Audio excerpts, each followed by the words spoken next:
no sé, mucha incertidumbre, vamos, de ver que me di cuenta que los tienen más espacio. No estaba tan como otra gente, la verdad.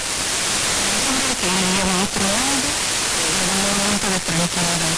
Por de hecho, seguro, ¿verdad? Sí, hombre, que yo soy optimista. Pues me pero también que se haga poco que no tiene para animarlo. Pero eso es todo bien.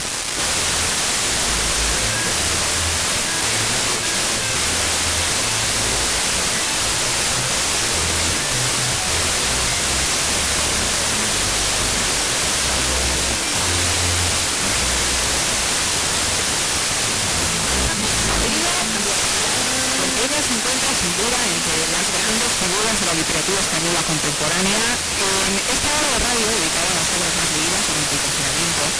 Empezamos con una novela que, como su propia autora ha descrito, ha llegado con el afán de recordar.